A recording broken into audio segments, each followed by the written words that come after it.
নমস্কার দর্শক, সময়টি চলে এসেছে ডিসেম্বর মাস। আমাদের স্ট্রবেরি গাছগুলো কিন্তু এখনো অনেকটাই বড়, অনেকটাই ম্যাচিউর। কিন্তু এই গাছকে আরও বাড়িয়ে নিয়ে যাওয়ার জন্য এবং খুব দ্রুত ফুল নিয়ে আসার জন্য, গাছকে স্বাস্থ্যবান রাখার জন্য আমাদের কিন্তু এখন খাবার ব্যবহার করতে হবে। আমরা কঠিন খাবার ব্যবহার করব, আমরা তরল খাবার ব্যবহার করব। আজকে আমি দেখাবো স্ট্রবেরি গাছ থেকে ভালো পরিমাণে ফলন পাওয়ার জন্য কী ধরনের তরল খাবার আমরা ব্যবহার করতে পারি, কত পরিমাণে ব্যবহার করতে পারি, কত দিন দিন পর ব্যবহার করতে পারি। দর্শক, তরল খাবার ব্যবহার করার আগে আমাদের গাছের সিমটমস একটু দেখে নিতে হবে। দেখুন টবের অবস্থা, শুকিয়ে একদম ড্রাই। এই দেখুন, ধুলো হয়ে গিয়েছে। তরল খাবার ব্যবহার করার আগে টবের মাটি এমন শুকিয়ে ড্রাই করে নেবেন, একদম ধুলো করে নেবেন। এতে গাছ বা এই মাটি অধিক পরিমাণে খাদ্য ধরে রাখবে, অধিক পরিমাণে গাছকে খাদ্যের যোগান দিয়ে যাবে। তাই একটু শুকিয়ে এমন কাট করে নেবেন। চলুন দেখে নেই কি দিয়ে খাবারটি তৈরি করেছি, কতটা পরিমাণে ব্যবহার করব। দর্শক, এখানে রাখা আছে আমার তরল খাবার, দেখতেই পাচ্ছেন। এখানে আমি কি কি ব্যবহার করেছি। এখানে আমি ব্যবহার করেছি সবজির খোসা, কলার খোসা, পেঁয়াজের খোসা এবং সর্ষের খোল। অন্যান্য উপাদান 50-50, সর্ষের খোল একাই 50%। কারণ এর আগে যে ব্যবহার করেছিলাম সেখানে সর্ষের খোল যথেষ্ট কম পরিমাণ ব্যবহার করেছিলাম, এখন একটু বাড়িয়ে দিয়েছি। কারণ সর্ষের খোলে থাকা যে পৌষ্টিক উপাদানগুলো আমাদের গাছের যেমন বিভিন্ন নিউট্রিয়েন্টের যোগান দেবে, সেই সঙ্গে কিন্তু গাছকে বাড়িয়েও নেবে। উপাদানগুলো আমি ভিজে রেখেছি 15 দিন ধরে, সম্পূর্ণ প্রায় ডিকম্পোস্ট হয়ে গিয়েছে। এবার যতটা এখানে জল রয়েছে তার থেকে 7 গুণ আমি সাধারণ জল ব্যবহার করব। এমন কৌটোর 1 কৌটো হয়তো খাবার রয়েছে, আমি 7 কৌটো সাধারণ জল ব্যবহার করব। সে আপনি একটু কম বেশি নিতে পারেন, কিন্তু 5 গুণের কম নেবেন না। খুব কড়াভাবে যদি ব্যবহার করি গাছ নষ্ট হয়ে যেতে পারে। একটু পাতলাভাবে ব্যবহার করলে গাছ দ্রুত গ্রহণ করতে পারে।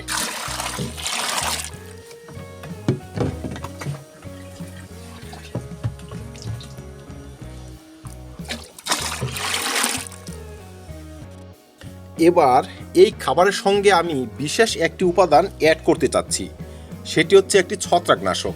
আপনারা ট্রাইকোডার্মাও ব্যবহার করতে পারেন বা যে কোনো ছত্রাকনাশক সঙ্গে ব্যবহার করবেন। অল্প একটু ব্যবহার করলেই হবে, এই ধরুন 5-7 গ্রাম।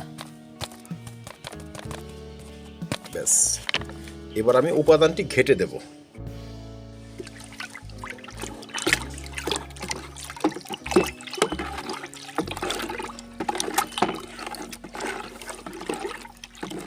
সামান্য একটু দুর্গন্ধ হবে, কিন্তু দুর্গন্ধকে ভয় পেলে হবে না।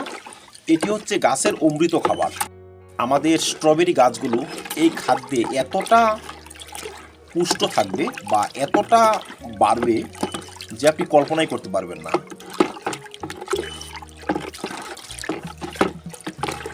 ব্যাস, ঘাটা হয়ে গেল। এবার সরাসরি কিন্তু টরবাটিতে ব্যবহার করতে পারবো। এই খাদ্যের সঙ্গে কিন্তু আমি অ্যান্ট্রাকল পাউডার মিশিয়েছি। এটি এই জন্য মিশিয়েছি, এই খাদ্যের মধ্যে সামান্য ছত্রাক থাকতে পারে। যে কোনো অর্গানিক খাবারে সামান্য ছত্রাক থাকে বা থাকার ভয় থাকে। যদি আমি একটু ব্যবহার করে দিই সেক্ষেত্রে কিন্তু কোনো সমস্যা হয় না, এতে শিকড়ে কোনো সমস্যার সৃষ্টি করবে না। আর 2 নম্বর হচ্ছে, যদি আপনারা চান এই খাবারের মধ্যে সামান্য একটু অনুখাদ্য মোবুমিন পাউডার মিশাতে পারেন, বা যখন খাদ্যটি প্রস্তুত করবেন, যেমন আপনি কলার খোসা দিলেন, সবজির খোসা দিলেন, এই বাদাম খোল বা সর্ষের খোল দিলেন, তো সেই সঙ্গে কিছু অর্গানিক অনুখাদ্য সিউইড থেকে তৈরি যেগুলো, সেগুলো কিন্তু সঙ্গে মিশিয়ে ব্যবহার করা যায়। এতে সেই খাদ্যের মান আরও উন্নত হয়ে যায়, গাছের জন্য আরও পারফেক্ট হয়ে যায়। তো আমি এর আগে যে খাবারটি ব্যবহার করছি সেখানে যথেষ্ট পরিমাণে অনুখাদ্য ব্যবহার করেছি। এই সপ্তাহে করব না, যদি আপনারা চান এই সপ্তাহে অবশ্যই করতে পারেন। এমন যদি আপনি 20 লিটার পর্যন্ত খাবার তৈরি করেন, সেখানে কিন্তু 20 গ্রাম অর্গানিক অনুখাদ্য ব্যবহার করতে পারেন। মোবিন পাউডার 5 গ্রাম ব্যবহার করলেই হবে। আসুন সরাসরি খাদ্যটি আমি ব্যবহার করি। খাদ্য ব্যবহারের আগে একটু জেনে নেওয়া ভালো আমরা কত পরিমাণে খাবার ব্যবহার করব। দর্শক, জল অ্যাড করার পর খাদ্যের কালার দেখুন এমন হয়ে গিয়েছে। আপনারা ততটা ব্যবহার করতে পারবেন যতটা খাদ্য ব্যবহার করলে টবের ড্রেনেজ হোল দিয়ে বাকি ভাগ বেরিয়ে যায়। মানে এমন একটি 8 ইঞ্চি টবে যদি আপনি খাবার ব্যবহার করেন 2 থেকে 250 গ্রাম ব্যবহার করতে পারবেন। তো আমি দিয়ে দেখি কতটা ধরে। এই যে হয়ে গেল। এভাবে ব্যবহার করে যাবেন। সবগুলোই যেহেতু অর্গানিক উপাদান, একটু বেশি ব্যবহার করে দিলে সমস্যার সৃষ্টি হবে না। তো আসুন আমার প্রতিটা স্ট্রবেরি গাছে আমি আগে খাবারটি ব্যবহার করে যাই।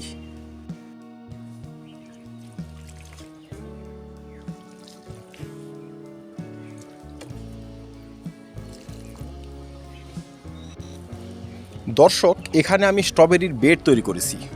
এই বেডের মধ্যে কিন্তু আমি খাদ্যটি ব্যবহার করব। এই যে এইভাবে গাছের গোড়া থেকে একটু দূর দিয়ে দেব। যেহেতু শিকড়গুলো মেলতে শুরু করবে এরই মধ্যে, শিকড় কিন্তু ঠিক খাদ্যের সন্ধান পেয়ে যাবে। তাই আমরা বেডে এইভাবে দিতে পারি। মাটি যেন কিছুটা ভিজে যায় সেই পরিমাণে ব্যবহার করবেন। আর আগেও বলেছি, মাটি ড্রাই হয়ে যাবে, শুকিয়ে যাবে, তারপর ব্যবহার করবেন। ভিজা মাটিতে তরল খাবার ব্যবহার করবেন না।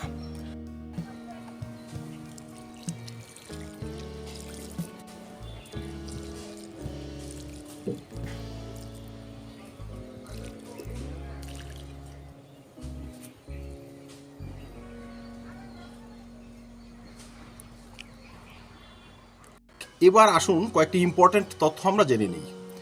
এই তরল খাবার কতদিন অন্তর অন্তর ব্যবহার করব? 10 থেকে 12 দিন বা 7 দিন অন্তর হলেও ব্যবহার করতে পারবেন। তার থেকে আগে ব্যবহার করতে পারবেন না। প্রতিদিন তো কোনোভাবে সম্ভব নয়।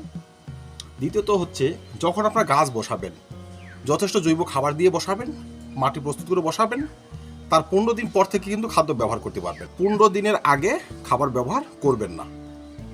আর 3 নম্বর হচ্ছে, খাবার ব্যবহার করবেন দিনের বেলা। সন্ধ্যার সময় খাবার ব্যবহার করবেন না। দিনে রোদ থাকবে তখন ব্যবহার করবেন। আর তারপর হচ্ছে, মাটি শুকিয়ে যখন ড্রাই হয়ে যাবে তখন খাদ্যটি ব্যবহার করবেন। এতে মাটি বেশি পরিমাণে খাবারকে শোষণ করে রাখবে, বেশি পরিমাণে খাবারকে ধরে রাখবে। আমাদের খাদ্য কিন্তু নষ্ট হবে না। আর এর সঙ্গে ইচ্ছে করলে আপনারা কিছু রাসায়নিক খাবার মিশাতে পারেন, যেমন 05234 বা ওয়াটার সলিউবল 10-26-26 না মিশালো হবে। শুধু এই ধরনের খাবার যদি আমরা ডিসেম্বর মাস থেকে স্টার্ট করতে পারি, এই ধরনের খাবারই কিন্তু আমাদের স্ট্রবেরি গাছ যথেষ্ট পরিমাণে ফলন নিয়ে আসবে। কারণ স্ট্রবেরি গাছে এক্সট্রা আর কিচ্ছু প্রয়োজন নেই। শুধু রোগ দেখে আমাদের একটু চিকিৎসা সারতে হবে, একটু ছত্রাকনাশক কীটনাশক ব্যবহার করতে হবে, আর এই খাবারই কিন্তু ও ভালো পরিমাণে ফলন দিয়ে যাবে। আর এই খাবারে এমনই কিছু পুষ্টি গুণ রয়েছে, এই খাবার আপনি যে গাছে ব্যবহার করবেন সেই গাছে ফুল বেশি করে আসবে। স্বাভাবিকভাবে বেশি ফুল, বেশি পরিমাণে ফলন হবে। আর সর্বশেষ হচ্ছে, এই খাবারের একটা গুণ হচ্ছে আপনার শিকড় নষ্ট হবে না। অনেক সময় কি, দুর্বল কাণ্ড বিশিষ্ট দুর্বল শিকড়ের গাছে যদি আমরা মুঠি মুঠি রাসায়নিক খাদ্য ব্যবহার করি, শিকড়ে পচন ধরে, সমস্যার সৃষ্টি হয়। সেসব ভয় কিন্তু এর নেই। আর সর্বশেষ হচ্ছে, এই খাবার যদি পরিমাণ থেকে একটু বেশিও হয়ে যায় তবে ড্রেনেজ হোল দিয়ে বেরিয়ে যাবে, আমাদের গাছের কোনো ক্ষতিই করবে না। তাই প্রতিটা স্ট্রবেরি বাগানই যারা জৈব প্রসেসকে ভালোবাসেন তারা এখন থেকে এই ধরনের অমৃত খাবার বানিয়ে নেবেন। প্রতিটা স্ট্রবেরি বাগানে, প্রতিটা স্ট্রবেরি টবে ব্যবহার করে যান। দেখবেন ফলন আগের থেকে ভালো হবে। ফলের সাইজ যেমন ভালো হবে, সেটি হবে রাসায়নিক মুক্ত বিশুদ্ধ ফল। তো দর্শক, যারা স্ট্রবেরি চাষ করেছেন তারা নিশ্চয়ই এই সমস্ত ব্যবহার করেন। যদি না করেন, এখন থেকে ব্যবহার স্টার্ট করেন, দেখবেন ফলন হবে 2 গুণ থেকে 3 গুণ। তো ধন্যবাদ দর্শক, স্ট্রবেরি চাষ নিয়ে আজকে এই পর্যন্ত। দেখা হবে অন্য কোনো ভিডিওতে, অন্য কোনো টপিক নিয়ে। ভিডিওটি ভালো লাগে লাইক এবং শেয়ার করে দেবেন। চ্যানেলটি সাবস্ক্রাইব করে পাশে থাকবেন। ভিডিওটি দেখার জন্য অসংখ্য ধন্যবাদ।